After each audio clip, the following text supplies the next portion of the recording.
going on, guys? Tech King here, King City Customs, coming with another video. We have a triple alternator bracket from Dan Blue Ghost at Blue Ghost Crankshaft Pulley and Alternator Brackets. Dan's a really cool guy. I just spoke with him on the phone actually. He sent me a little sort of instructional guide on how to put this together.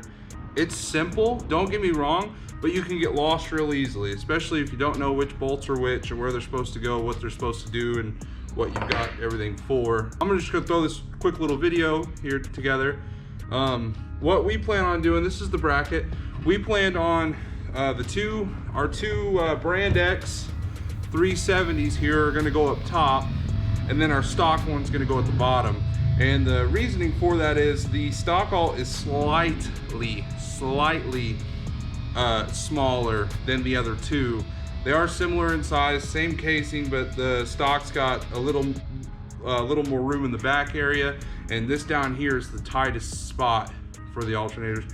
Plus, I just think it would look better with the two green ones up top, and then you got your, the stock one, you won't even be able to see it. So what comes in the package when you get it is you've got your triple alt bracket, you've got your 3 idler pulleys, you've got your back brace, you've got one 25mm bolt to attach the back brace to the engine block. Again, I'll show you more about that in a minute.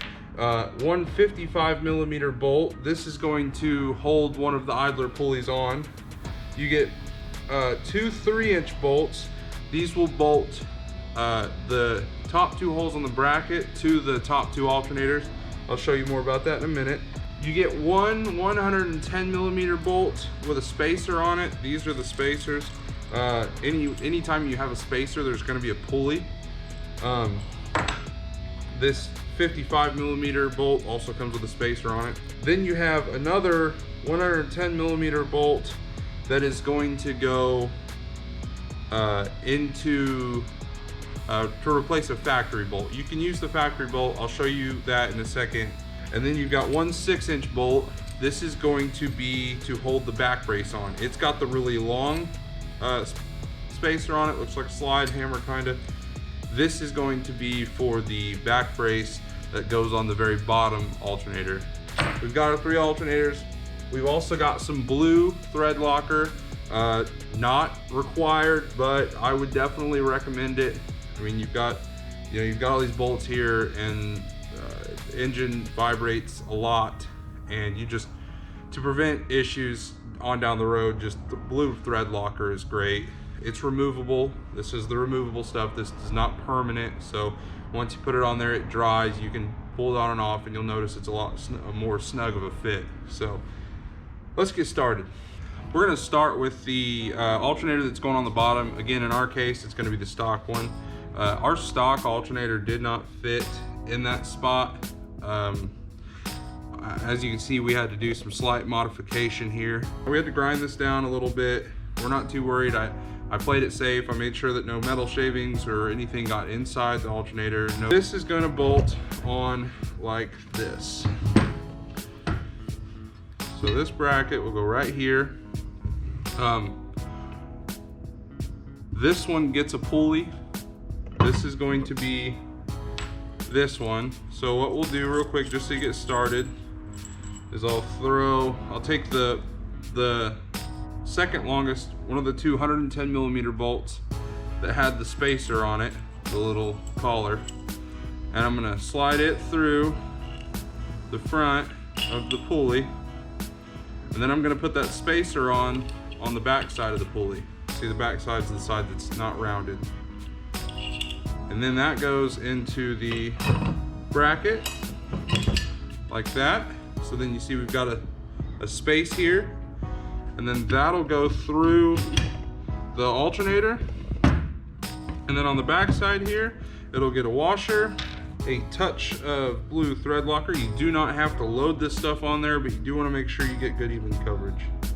So I'm just going to drop this a little bit on there. That's perfect. That's actually probably a little more than I intended, but it's okay. So I'll go ahead and finger tighten this. I'm gonna get this a little snug. You don't need to gorilla these. You can put a decent amount of strength into it, but you will twist these off. So be extremely careful. They need to be snug, like very snug. This nut and bolt combo is an 11/16. So we're going to go ahead and tighten this up real quick. Like I said, just snug. You don't, like, I'm just leaning on it. That's just the weight of my body right there. Just a light lean. And that thread locker will help take care of the rest. All right, the next one is the bolt for the back brace. So we're going to pull, and that's this one that looks like a slide hammer kinda. Bolt through the bracket and the alternator. All right, once you slide that through there, it will get, so it goes bolt through bracket, alternator, spacer. Then after you get your spacer on, put your back brace on. Which side you need to put it on, I mean, that's totally up to you. I'm gonna put it on like this so I have a slide adjustment here, and then I can tighten that down later. So it goes bracket, alternator, spacer, back brace, washer, thread locker. Oh, put too much on it again.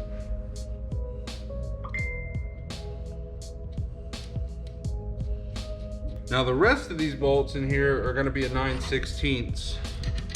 Same thing with these. You don't need to super tighten them. Just get them pretty decently snug. All right, so now we've got 2 bolts in. This slot right here gets another pulley. So this other bolt, the 55mm bolt with the spacer on it, is what you're going to need next.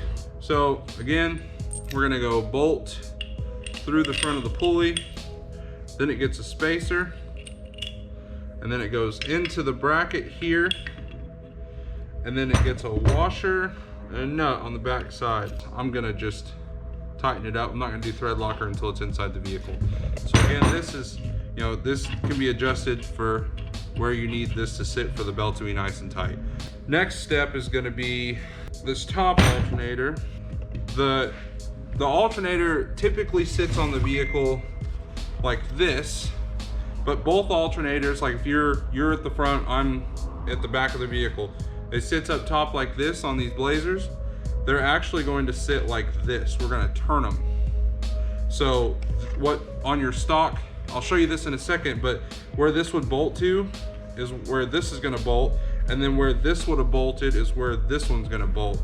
So we're gonna turn both of these this way for the sake of this video, and this will go bolt, washer, bracket, alternator, and then washer nut, and that'll get thread locker on it. Again, this is going to be done inside the vehicle. I'm just doing it out here so you guys can see for yourselves. And then this one will go right here. We'll get our other 110mm bolt. We're gonna go bolt, washer, bracket, alternator, washer, nut. You'll have this small 25mm bolt that will go through this back brace into the block. Most of the time the block already has a bolt there and some threads. It's got a threaded area. You can use that bolt or you can use the bolt he sent. I'm gonna use the bolt he sent. It's nice and fresh, and you know, the one he sent. So just real quick, here's where the stock alternator bolts up to right here. This is that threaded piece on the back right here that I was talking about. That back brace will go to. This piece right here will bolt to that with that little 25mm bolt we had. And then this alternator will wind up down here, and the factory charge wire, I've got to find it still. It's somewhere right here. I got to attach this to the back. I've got the ground unhooked from the battery here. So, and that's the only battery hooked up. So we don't have to worry about shorting anything out. We do have to plug the stock plug in to the back of the alternator, and then put the stock charge wire on, and then I'll be dropping the alternator down here. So just wanted to show you guys that real quick.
All right, now that we're back with talking about assholes, we had to take the computer out, the reservoir out, and slightly modify this AC hose to get this in place. I'm not 100% sure that all this has to be done, but this is our first time doing one. We're just trying to get it in there so we can see, and then we'll go back through and put things back together and realize, oh hey, that didn't have to move, or oh hey, that, you know how it goes.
So I don't even know how much of that we got on video.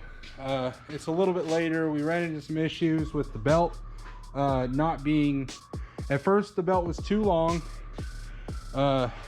and so we called Dan and he had a couple ideas for us to try, and we tried a couple of those ideas and they did not quite work, but we went to AutoZone and got a new belt for it. We had to, they had to look it up by length. They had to go back there and physically check. O'Reilly's had a screen on their computer that they could go sort it by length, but they didn't have what we needed, so we wound up at AutoZone. Here it is. You can see how it all has to be. You can see how it all has to be mounted, and the belt has to be ran. So the way we had to, there's supposed to be a pulley here. We could not run with that pulley, and we understand that without that pulley we might have some slippage, but we don't think it'll be that big of a deal. But we'll cross that path later on, because we could always get a smaller diameter pulley to go here at a later time, but for now, obviously it doesn't even have a computer in it. I mean, it's not going anywhere. It's on there. We've still got to wire everything up. Like I said, we wired the bottom alternator. There's that back brace connected there and there. I still need to tighten that up, but everything is on there and good, and this ain't going nowhere. It's part of the engine now. And I mean, I think it looks damn good. Yeah, this is the tilt wire for the external regulator, so we got to get that at some point. But yeah, I think that's all I got for you guys. I appreciate you watching. I hope you learned something from this. Have a good day, guys.